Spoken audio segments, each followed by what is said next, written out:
Hey kids, it's your boy Rave. We got an action-packed episode of the podcast this week. I'm going to tell you about the time I spent a couple of weeks in a sweet, magical, mysterious place called Istanbul, Turkey. That's right, I got drunk in a bar, played a live show for a bunch of people I never met before, and then later that night had to put a loaded revolver in my head just to prove to a Turkish military officer that I wasn't a complete and total American puss. Boy, this is going to be a great episode, kids. Let's get started. From the world-famous Blackbird Studios, it's the Rave podcast. And now, Rave. T-Money, thank you. Thank you. Ladies and gentlemen, my name is Rave. Welcome to the Rave podcast, episode 25. Welcome to Istanbul. So, long time ago, when I was in my early 20s, I came into a decent amount of money. I don't want to get into how I got into that money. Let's just say a stack of $100 bills fell off the back of a truck. Anyway, my original plan with all this money was to buy a really expensive guitar and a really expensive amp and just a bunch of stupid shit.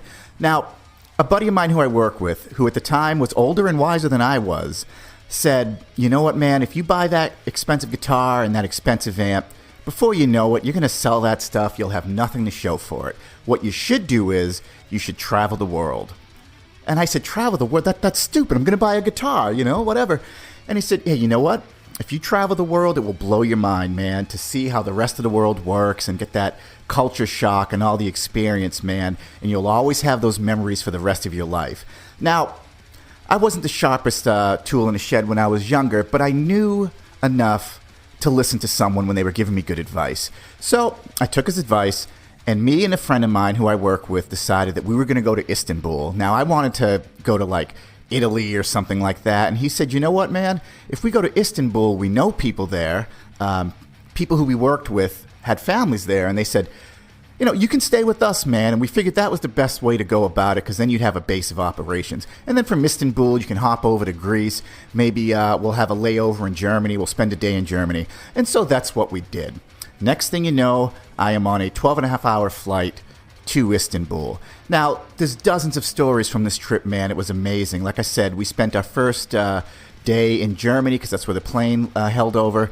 And once we got to Istanbul, we moved around. We ended up taking this huge Titanic ship into Greece, and there was more adventures there to be had. So I'm only going to tell you a couple of these stories, one that leads right into the next. So we ended up making some friends there, man, pretty fast. We're there for a couple of days. We meet some kids our age, man, and we're hanging out and drinking, and they're showing us the town. And they took us to this bar in a place near Taksim Square. If you follow the news the past couple of years, they're always having uprising and stuff in Taksim Square, and it was right around there. So we went to this bar that clearly used to be a two-family house, and they had kind of chopped it up and modified it to be a bar. It's a very small, sort of cozy mom-and-pops type place. And we get there, and there's all these people, and of course they're staring at us because they know we're American. We probably smelt like Americans, I thought I blended in because I grew a beard, and no, they knew we were Americans. So we go in, man, and the first thing you have to realize about Istanbul is the exchange rate on the American dollar. You really come out on top, man, because $7 American to us at the time was 1 million lira to them.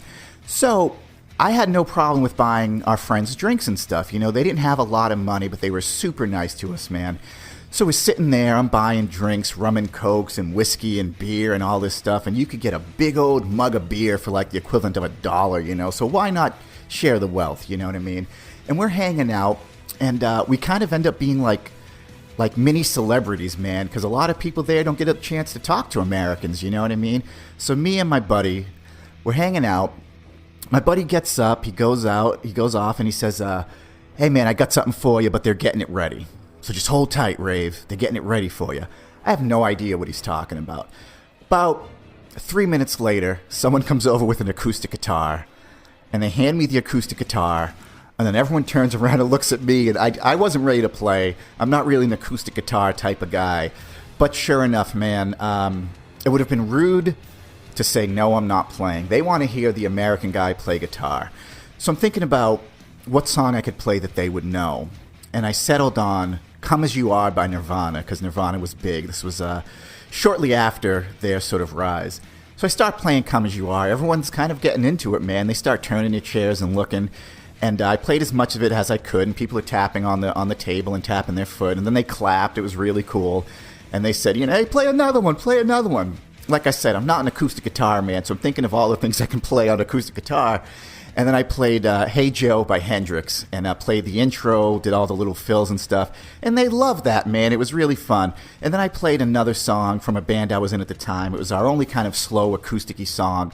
And I played that, and they loved it, man. People started buying us drinks and wanted to come and shake our hands and pat us on the back. And I didn't really want to play anymore. Like, I just wanted to enjoy my drinks. I didn't want to play to start with, right? But I felt like I had to. So I did the 3 songs, and then I handed off the guitar to someone else. And he played a couple of, like, Turkish songs, and it was really good. He's singing in Turkish and stuff. And it was really, really fun, man. It was awesome. The owner then comes up to me, pulls me aside. He calls me Akadesh, which is brother. And he says, many people come here, they are to play songs here, but no one leaves until they write their name in the book and write the song they had played, and then they write the date. And my friend, Ravin, he called me Ravin, Raven, right? You will write your name in this book and the song, and then many years after you are gone and you have passed, they will always see this book. And I said to him, well, what happens when the book gets filled up? And he put his arm around me and he goes, Ravin, maybe then we will buy a new book. So it's pretty funny. So he brings out this big leather-bound book, and it looked like a huge Bible. And it was only half full. And I'm going through the book, and there was all these people, man, from all over the place who had come and gone to this Turkish bar, and they took down the guitar off the wall, and they played a little song. So I was honored that I got to put my name in this book with all these people, you know what I mean? So I wrote Raven Xavier, or Rave X, I can't remember. And I wrote the 3 songs that I had played, and then I dated it, and in the side I put American.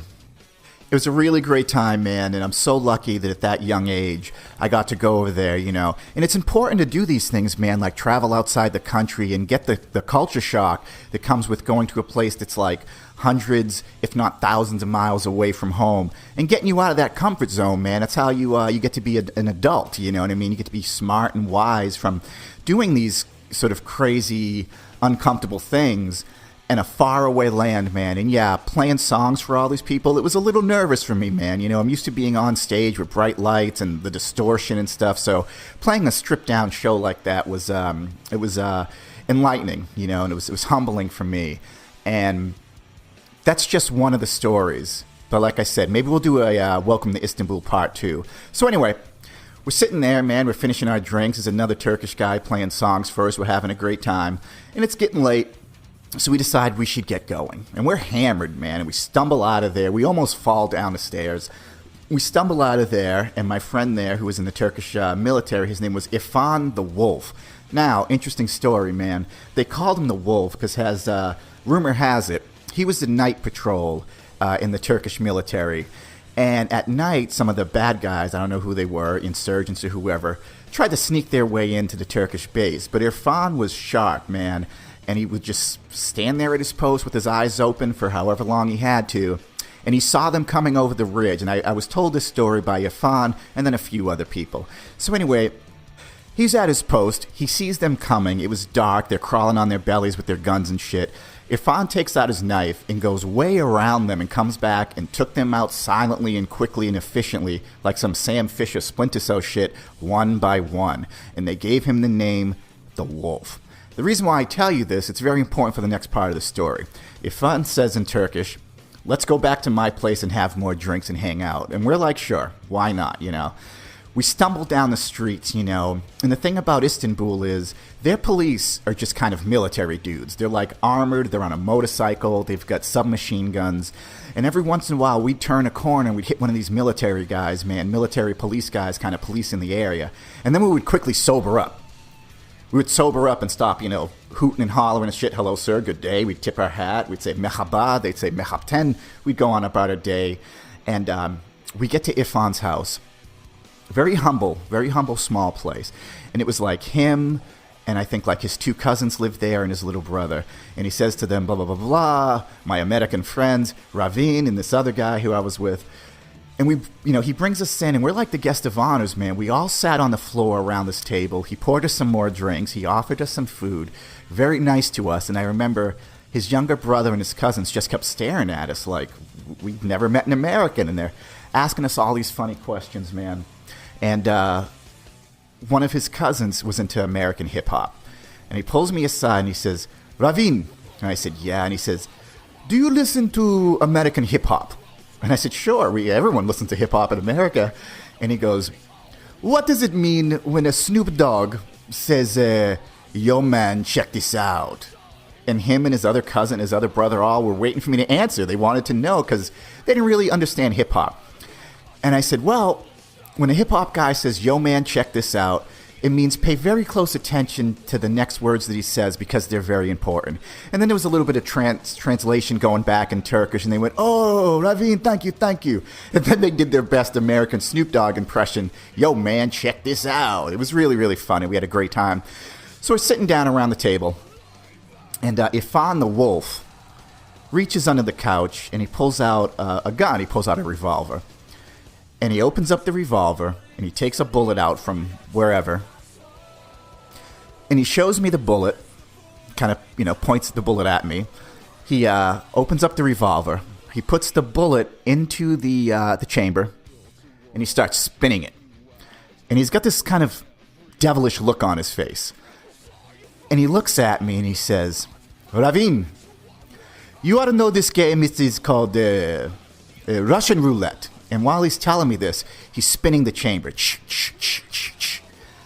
And I'm looking at him, and I always had a feeling like, I hope this doesn't go south, right? We kind of barely know these Turkish people. They invite us into their home, and we said, hey, why not? But in the back of my head, it's like, am I going to end up dead in a river, whatever? They were already asking me about my passport. One of them offered to buy my passport from me for $50. Because here's the thing. In Istanbul, Turkey, you can't just leave. Like, you can't just say, I'm going to go live in America. You have to serve out 2 years in the military before you get your papers to then leave, right? So there's a lot of, let me see your passport. Politely, I'll give you $50 for your passport. So when he pulled out this revolver, put the bullet in the revolver, starts spinning it, then he says to me, do you know this game? It's called Russian roulette. Now, I think I was too drunk to be scared, to be honest with you, man. And I looked at him, and I said, Yeah, I know that game, Russian roulette. Now, here's the thing, man. In America, I feel like you're kind of allowed to be a puss. But in other countries, especially this, there's a huge emphasis on masculinity and being tough. Are you a tough guy? You're a fucking pussy. Which one are you? If you're a pussy, get out of my house. If you're a tough guy, you can stay. So they're all looking at me like, what are you going to do, man? You going to man up here? He wants to play Russian roulette with you. And I'm like, damn, I'd rather not do this, but when in Rome, right? So he spins the chamber a bunch of times. He puts the gun to his own head. And he pulls the trigger. And it goes click. And then everyone laughs. Pat him on the back. Ifan, Ifan. They always said, Ifan is big boy. He is big boy. He is man, So Ifan picks up the gun again. And he starts spinning the chamber. And I'm thinking, okay, that's not really how you do this game, but fine. Then he puts the gun down on the table with the handle facing towards me. And he says, Ravin, it is your turn. Go ahead. So I'm looking at this fucking gun, man. And now, I'm starting to sober up. This is really not how I thought the evening was going to go, nor did I want to put the gun to my head and play Russian roulette. Now, my American friend who I worked with, who I was with in Istanbul, he wasn't very much help, man. I was hoping he would dive in and say, no. But he just kind of sat there, and everyone kind of sat there, and we're sitting on the floor in front of this table in this, small Istanbul apartment. So I look at Ifan, and he's looking at me like, what you gonna do, man? So I grab the gun, I spin the chamber a few more times. I'm figuring I can increase my odds. I'm also thinking about how they're going to tell my family that I shot myself in the head playing Russian roulette in Istanbul because I was drunk. And I spin the chamber of the gun, man. True story. And I put it to my head. I pull the trigger and it goes click. Spoiler alert, it didn't go off. I didn't die. Spoilers. I put the gun back down. Everyone starts clapping. Yes, Ravin is big boy. He is man. Ifan picks the guns up, spins it, puts it to his head. Click. Puts the gun down in front of me again. I pick it up. I go to spin the chamber, and he puts his hand out like, no. This time, you don't spin the chamber. You just put the gun to your head. Damn, this is fucked up, man. So I put the gun to my head.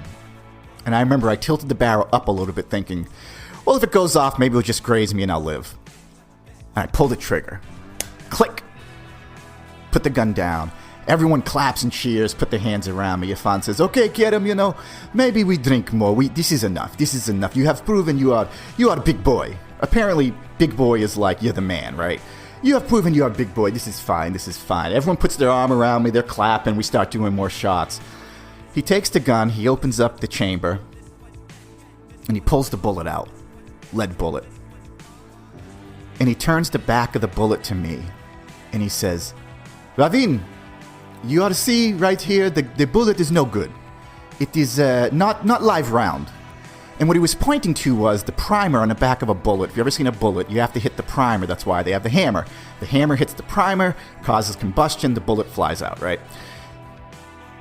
The primer had already been hit on this bullet. And there was probably no gunpowder in it. They just put a lead tip onto a shell that they probably found at the shooting range that had already been hit. Sometimes I call them a dummy bullet, right? It's wouldn't have never gone off is the thing. So I was never in any real danger, They just did this to sort of test us, you know what I mean? And boy, when I saw that, it was insane. The whole thing is insane. And I know what you're thinking. Rave, did you somehow see that was a dummy bullet? Did you see that the primer had been hit? That's a real good question. Well, kids, that's going to wrap it up for me. Rave X Podcast, episode 25.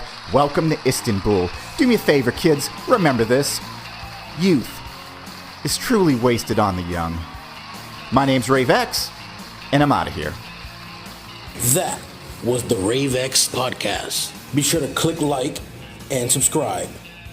For podcasts, new music, and all things Rave X, go to youtube.com and search Rave X Music.